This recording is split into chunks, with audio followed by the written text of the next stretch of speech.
Hail Rosemary, full of grace.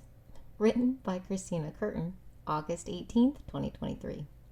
We were all gathered in Scarlett's room Sunday afternoon before dinner. She had been there for the better part of the day, per usual for a 12-year-old girl. Only this time, instead of being horizontal on her bed watching TikToks or sitting at her vanity applying skincare and makeup for eternity, she was cleaning, making her bed, and decorating her walls. Despite her 2 completed projects from the kids' workshop at Home Depot, she still isn't permitted to use a hammer and nails to hang things up. So she opted for push pins to hang the items she pulled out of her memory box. I was laying on her bed, relieving the pressure of my pregnant belly from the rest of my body, feeling ew in my skin, but grateful to not be moving for the moment. Evie was messing around with Scarlett's memory box items that were on the floor, becoming interested in Scar's mini France umbrella she got from her first trip to Disney when she was 3. I realized our next trip to Epcot now involves an umbrella purchase since Scarlett and Gianna both had one of these. A few minutes go by and Gianna and Vince join us, having just arrived back home. G had work that day and Vince used some unicorn free time to finally make it back to the gym. They joined me on the bed and Scar asked them both how they liked her room. Scarlett has turned into the neat one in the past 2 years. She will clean her room without me asking. Her floor is usually clear of clutter. It's a room you really aren't afraid to ever walk in and lose your shit. Still, it took them both a second to realize she was asking them about her new decorations that were hanging and not the fact that the room was in its normal state of clean. They both admired her wall and complimented her work.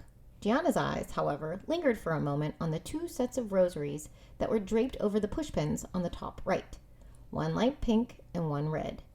She had just purchased a light pink set at St. Peter's Basilica this summer.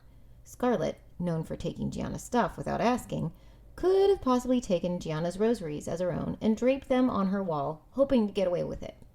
Knowing this, Gianna said, "Hey, where did you get those?" Scarlett, not sure exactly what G was referring to, looked mentally prepared for a moment to give a tour of her wall, listing each item in its origin story. I had just received a monologue moments ago, even though I've been her mother all her life and I know where most of the items have come from. Instead of the tour, Scarlett decided to get specific and asked, "Get what?" G pointed to the wall and said, She paused for a brief second and finally said, the rosemaries." Oh my God, the rosemaries? I immediately busted out laughing, my belly shaking like Santa Claus. Up to this point, I had had a bad afternoon. I'm at the point in my pregnancy where I'm ready to be done. I had been feeling ick for hours that day, but as soon as Gianna said rosemaries, I felt my mood shift. Vince, having attended Catholic school for almost a decade, and who literally has the Last Supper, Virgin Mary, and Jesus hanging on the cross all tattooed on his back, said in disbelief, "The what? What did you call them?" "She said rosemaries. Our kid is going to hell," I said, trying to catch my breath around the laughter and the infant foot kicking my lungs from the inside. Gianna is our only child to have received 2 of the Catholic sacraments, so I think we envision her being more in tune with that religion. At least, I think we expected her to know the names of the core religious objects of the faith. Plus, she just got back from Italy, for the love of God. Yet, there she sat, pointing to the wall and calling a set of rosaries an herb instead of its proper name. The family all laughed together there in Scarlett's room.